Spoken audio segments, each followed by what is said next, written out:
So let's invite our first speaker to the stage. We'll be hearing from Kelsey McKee of OMRI. Please give her a round of applause as she takes the stage. Thank you. All right, hi everyone. It's great to be here. My name's Kelsey. I'm the Review Program and Quality Director with OMRI. Can I get a show of hands from those of you who recognize the OMRI listed seal? Great, that's good to see. And can you keep your hand up if you... Is it on? Okay, there. And can you keep your hand up or raise your hand if you could explain what the OMRI listed seal means when it's on a product that you purchase? Oh, okay, a couple, great. Well, hopefully by the end of the presentation, everybody will be able to hold their hand up with confidence. I'm going to be providing a brief overview of OMRI and the resources that we provide that are relevant to you as a home gardener or a member of the cannabis community.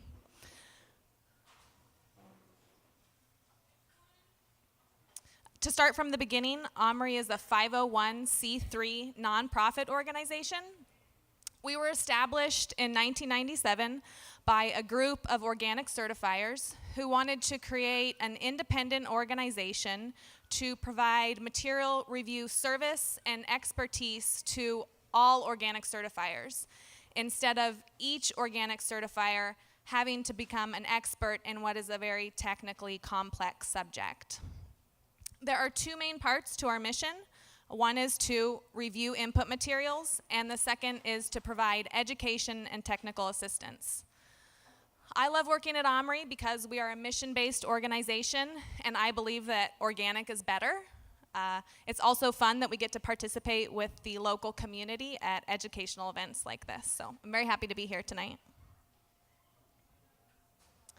I'm not sure if everybody knows what I mean when I say input materials, but these are things like fertilizers, soil amendments, and pest controls that are used to produce organic products.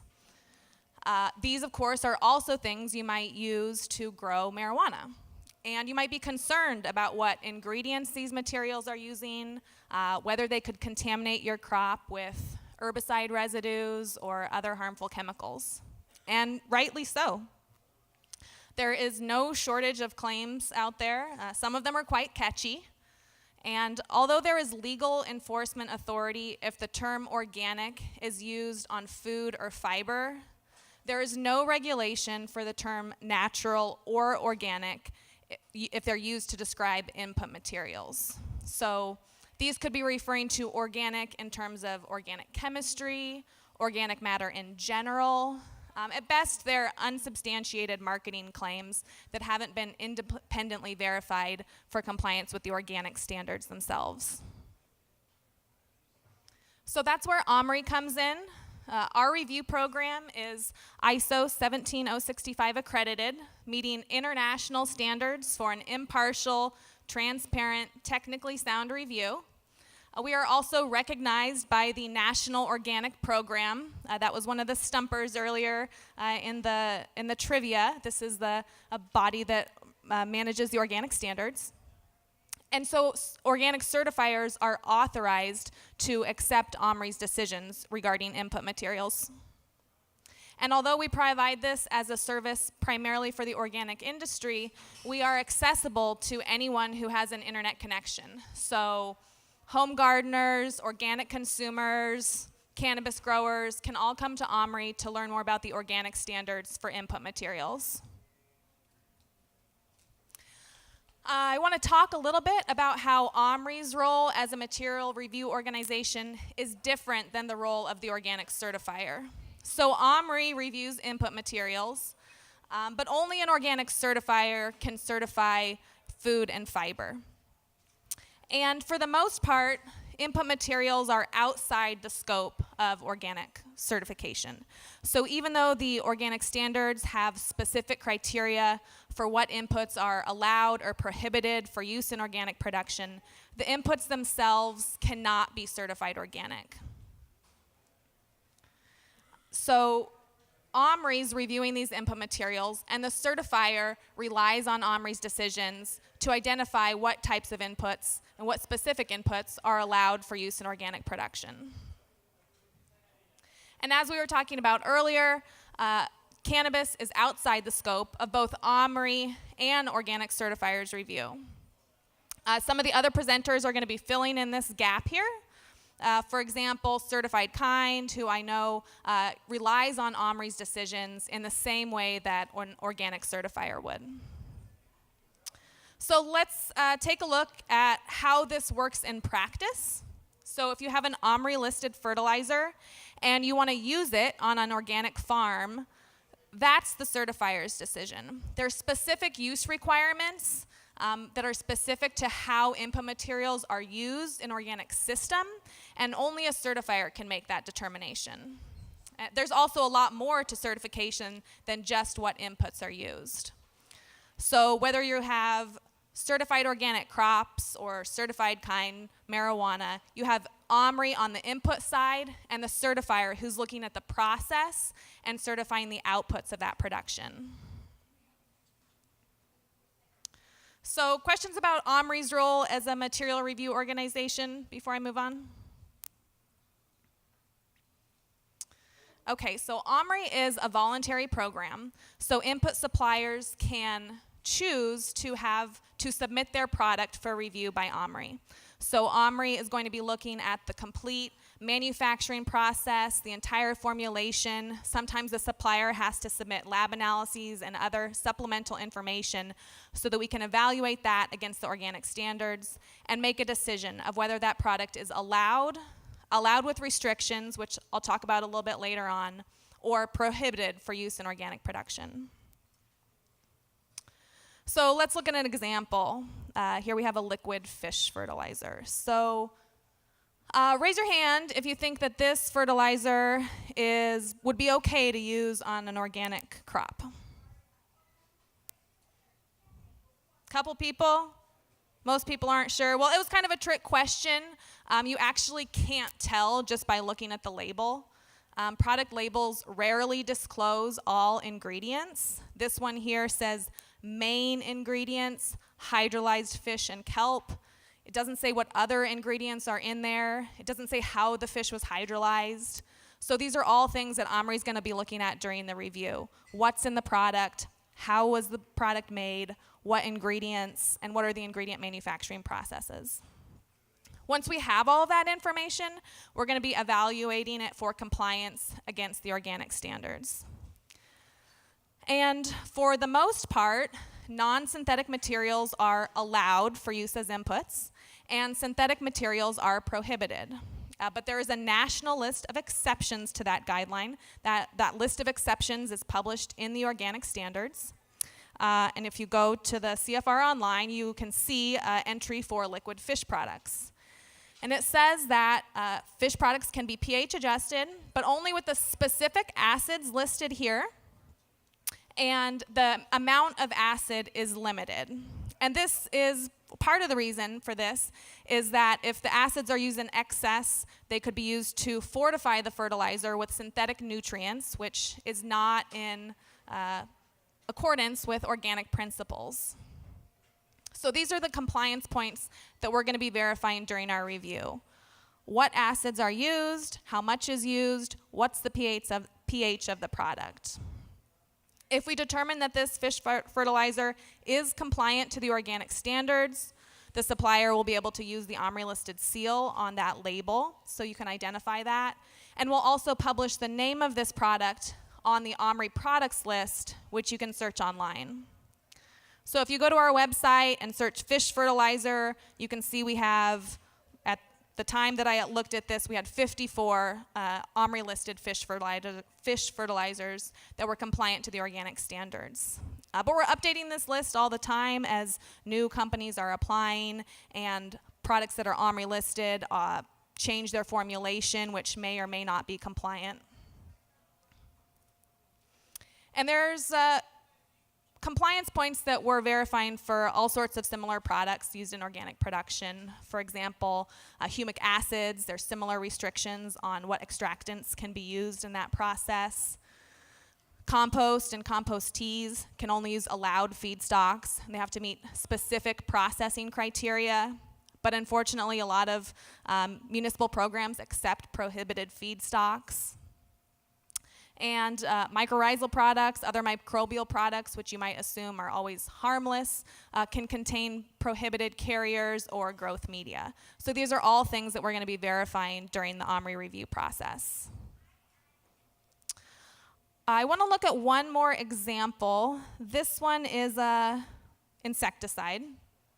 So in addition to verifying the compliance of all of the active and inert ingredients in this product, this is an example where the organic standards have specific use restrictions. So this product can only be used in specific circumstances. So when you search for these types of products on the OMRI website, they will show up as allowed with restrictions. And in this case, the restriction states that this product can only be used as a pesticide if the requirements of 205, 206E are met.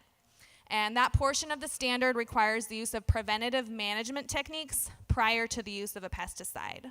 So if you look up that section of the organic standards, you'll see that there are specific management techniques that must be employed. These are things like sanitation, weeding, selection of resistant varieties. So it's looking at the whole process, and if those controls aren't effective, then you can use the pesticide. And who's going to be verifying this type, these preventative management techniques on the farm? That's something that the certifier is going to look at. So you'll have an OMRI listed product, but the certifier is going to be looking at how is that product used on the farm and is it meeting the use restrictions. Questions about how we review materials against the organic standards before I go on?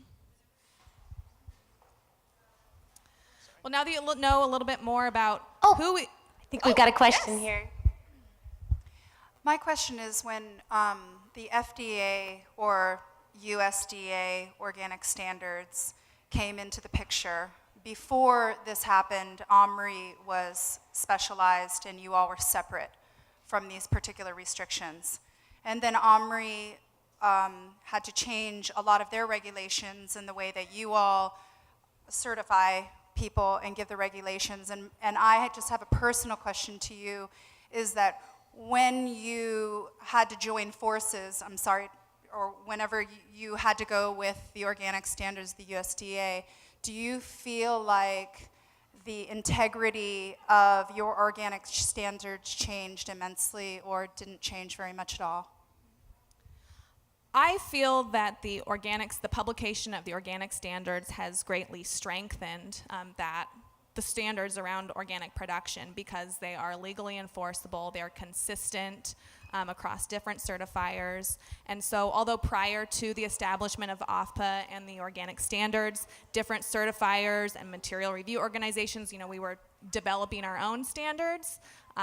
With the publication of the standards, we had a centralized set of standards that we could all work together on. There's public comment processes and other ways that those standards are kept up to date. And so in my personal opinion, I think that that's strengthened the program.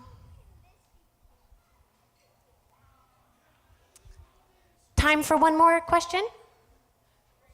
I've got a hand in back and then one up front.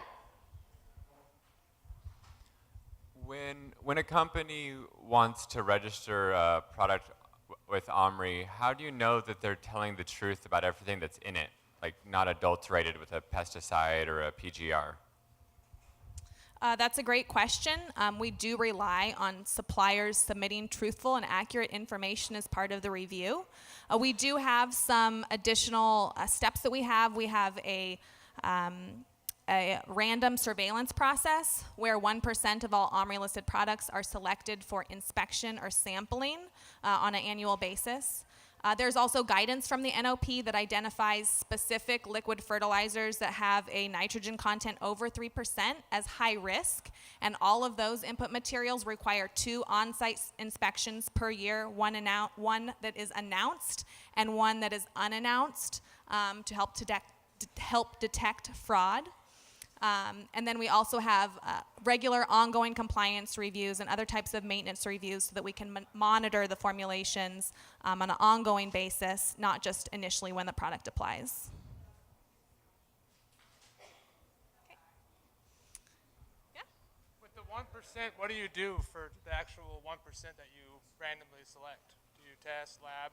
What do you do? It depends on the type of product. I've been talking tonight about crop products, but we also evaluate products that are used in livestock production and in processing organic foods. So depending on the type of product that we select, it's 1% of each class of products.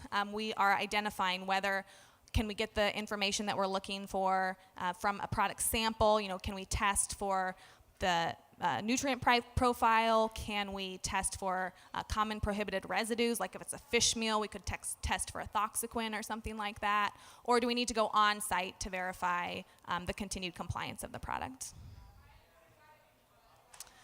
All right, we're going to have time for questions. I want to be sure to point you to some resources that everybody can use to follow up after tonight as well. So let me just go over these quickly.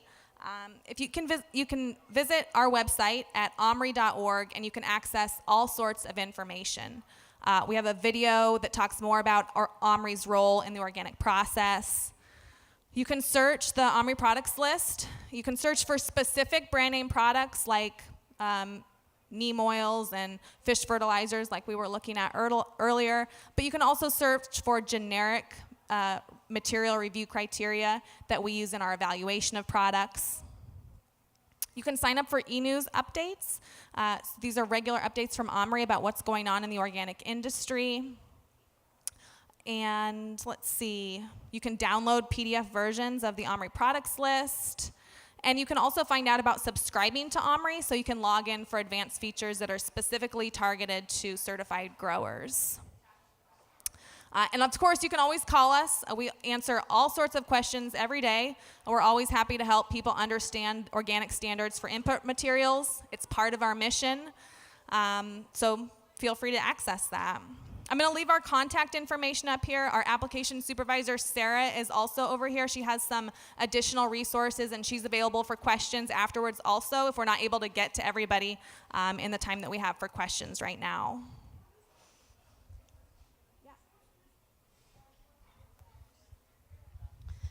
I recently went to a cannabis policy conference, and we were discussing testing.